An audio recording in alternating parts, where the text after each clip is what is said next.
आज हम स्टडी करने वाले हैं structure of the heart, anterior chamber of the heart, blood vessels of the heart and flow of blood to the heart and blood supply and venous drainage of the heart. Structure of the heart. Heart is hollow muscular organ that pumps blood throughout the circulatory system। Heart एक hollow muscular organ है। Hollow मतलब अंदर से खाली, जो कि क्या करता है, ब्लड को पंप करता है पूरे बॉडी में। Location of the heart. Heart कौन से मस्कुलर ऑर्गन है जो कि मीडिया स्टेनम में सिचुएटेड होता है। मीडिया स्टेनम या स्टर्नम वर्टिब्रा एवं दोनों लंग्स के बीच का स्पेस होता है जहाँ पे हार्ट प्रेजेंट होता है। साइज़ ऑफ हार्ट की बात करें तो हार्ट 12 सेंटीमीटर लंबा, 8 सेंटीमीटर चौड़ा और 6 सेंटीमीटर मोटा होता है। हार्ट हमारे बॉडी का फर्स्ट फंक्शनल ऑर्गन होता है जो कि एम्ब्रियोनिक लाइफ में ही डेवलप हो जाता है। फर्स्ट हार्ट बीट 3 वीक्स यानी कि एम्ब्रियोनिक लाइफ स्टेज में 21 डेज में फर्स्ट हार्ट बीट सुनाई देने लगता है। वर्ल्ड हार्ट डे 29 सितंबर को मनाया जाता है। देन नेक्स्ट है layer of the heart. Heart 3 layer of tissue से मिलकर बना होता है। पहला लेयर है जो कि आउटर मोस्ट लेयर होता है पेरिकार्डियम, मिडिल लेयर होता है मायोकार्डियम, इनर लेयर होता है एंडोकार्डियम। हम सबसे पहले देखने वाले हैं पेरिकार्डियम। पेरिकार्डियम यह आउटर मोस्ट लेयर होता है जो 2 और layer fibrous pericardium and serous pericardium इन दोनों लेयर से मिलकर बना होता है।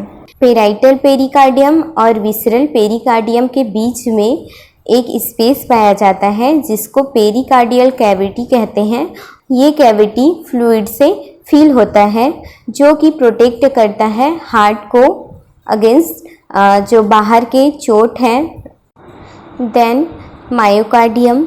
Myocardium layer is the middle layer of the heart formed of cardiac muscles fiber या फिर cardiac myocyte। जो मायोकार्डियम लेयर है वो कार्डियक मसल्स फाइबर से या फिर जिसे कार्डियक मायोसाइट कहते हैं इससे मिलकर बनता है।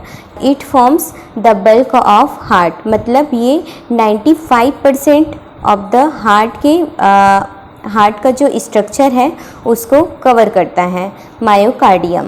मायोकार्डियम पंपिंग एक्शन के लिए भी रिस्पॉन्सिबल होता है। ये इनवॉलेंट्री इन नेचर का होता है। इट मीन्स इनवॉलेंट्री मीन्स ये पूरी तरह से नर्वस सिस्टम के कंट्रोल में रहता है। ये हमारे विल पावर से नहीं चलता, इसे हम इनवॉलेंट्री मसल्स कहते हैं।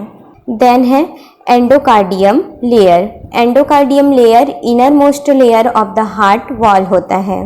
देन नेक्स्ट है anterior chamber of the heart.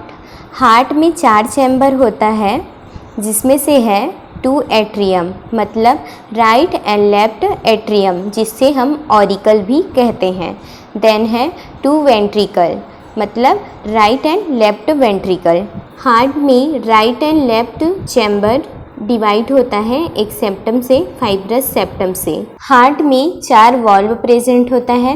पहला 2 वाल्व है आर्ट्रियो वेंट्रिकुलर वाल्व जो कि एट्रियम एंड वेंट्रिकल दोनों के बीच में प्रेजेंट होता है। पहला है tricuspid valve. Tricuspid valve right atrium and right ventricle के बीच में प्रेजेंट होता है। सेकेंड है बाइकास्पिड वाल्व या फिर इसे मिट्रल वाल्व भी कहते हैं। ये कहाँ प्रेजेंट होता है, ये left atrium and left ventricle के बीच में सिचुएटेड होता है। आगे है 2 सेमी ल्यूनर वाल्व। इसमें है एक एरोटिक वाल्व। ये कहाँ पे प्रेजेंट होता है, ये great aorta and left ventricle के बीच में सिचुएटेड होता है। सेकेंड है pulmonary valve. Pulmonary valve pulmonary artery and right ventricle के बीच में सिचुएटेड होता है। देन नेक्स्ट है blood vessels of the heart.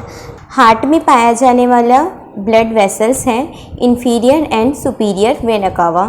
It brings oxygen poor blood from the body into the right atrium मतलब inferior vena cava and superior vena cava deoxygenated blood को पूरे whole body से right atrium तक लेकर आते हैं। Then pulmonary artery. Pulmonary artery carry oxygen poor blood from the right ventricle into the lungs. Pulmonary artery का काम होता है डीऑक्सीजनेटेड ब्लड को राइट वेंट्रिकल से लंग्स तक ले जाना। लंग्स में ले जाने के बाद जहाँ पे गैस एक्सचेंज होता है, डीऑक्सीजनेटेड ब्लड ऑक्सीजनेटेड ब्लड में कन्वर्ट होता है। Then pulmonary veins, it brings oxygen rich blood to the left atrium.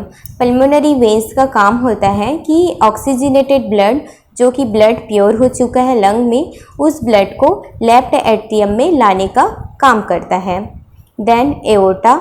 Aorta oxygen rich blood को सप्लाई करता है body from the left ventricle. Left ventricle से oxygenated blood को whole body में supply करने का काम एओर्टा का होता है। देन नेक्स्ट है flow of blood to the heart. इस टॉपिक में हम जानेंगे कि किस तरह से oxygenated blood and deoxygenated blood whole structure of heart में फ्लो करता है एंड कैसे हमारी बॉडी तक सप्लाई होता है। सबसे पहले प्रोसेस होता है सुपीरियर वेना कावा और इंफीरियर वेना कावा में हमारी होल बॉडी का डीऑक्सीजनेटेड ब्लड पहुंचता है राइट एट्रियम में। राइट एट्रियम में डीऑक्सीजनेटेड ब्लड ट्राइकास्पिड वाल्व के थ्रू राइट वेंट्रिकल्स में पहुंचता है। ट्राइकास्पिड वाल्व ब्लड को बैक फ्लो होने से रोकता है, इसलिए ये राइट एट्रियम और राइट वेंट्रिकल्स के बीच में प्रेजेंट रहता है। Then deoxygenated blood right ventricle से पल्मोनरी ट्रंक में जाता है through the pulmonary valve. Pulmonary valve यहाँ पे ब्लड को बैक फ्लो होने से बचाता है। अब डीऑक्सीजनेटेड ब्लड पल्मोनरी ट्रंक में पहुँचने के बाद यहाँ से दो पल्मोनरी आर्टरी लंग्स को डीऑक्सीजनेटेड ब्लड को सप्लाई करती है, जो कि होता है right pulmonary artery and left pulmonary artery. Right pulmonary artery का काम होता है कि डीऑक्सीजनेटेड ब्लड को right side of the heart तक लेके जाना एंड लेफ्ट पल्मोनरी आर्टरी का काम होता है लंग में डीऑक्सीजनेटेड ब्लड को सप्लाई करना। देन ब्लड लंग्स में पहुंचने के बाद वहाँ पे गैसियस एक्सचेंज होता है, इट मीन्स ब्लड का प्योरिफिकेशन होता है, जहाँ पे डीऑक्सीजनेटेड ब्लड ऑक्सीजनेटेड ब्लड में कन्वर्ट होता है। Then oxygenated blood pulmonary veins के थ्रू लेफ्ट एट्रियम में आता है। लेफ्ट एट्रियम में ऑक्सीजनेटेड ब्लड आने के बाद बाइकास्पिड वाल्व के थ्रू लेफ्ट वेंट्रिकल में जाता है। लेफ्ट वेंट्रिकल से एरोटिक वाल्व के थ्रू एरोटा में जाता है। एरोटा से ये ब्लड पूरे होल बॉडी में सप्लाई होता है। ये है blood flow of the heart. Then blood supply and venous drainage of the heart. जैसा कि हम सब जानते हैं, हार्ट हमारे पूरे बॉडी में ब्लड को सप्लाई करता है, लेकिन हमें ये भी जानना ज़रूरी है कि हार्ट भी तो एक मसल्स है। हार्ट को भी ब्लड सप्लाई की ज़रूरत होती है। ऐसा वेसल्स जो कि पूरे हार्ट में ब्लड सप्लाई करता है उसको हम कोरोनरी वेसल्स बोलते हैं। Right and left coronary artery aorta का ही ब्रांच होता है, जो कि हार्ट पंप करता है। उसका 5% ऑफ ब्लड को कोरोनरी मसल्स तक ले जाता है। Venous drainage by the coronary sinus which opens into the right atrium. Right atrium में ये ओपन होता है और ये काम कोरोनरी साइनस करता है। जो डीऑक्सीजनेटेड ब्लड होता है कोरोनरी वेसल्स में, उस डीऑक्सीजनेटेड ब्लड को कोरोनरी साइनस राइट एट्रियम तक लेकर आता है, जो कि फर्दर प्यूरिफिकेशन ऑफ ब्लड इस वाले प्रोसेस में इंक्लूड हो जाता है। Thank you so much guys for listening and watching my YouTube video. Please like, share and subscribe my YouTube channel.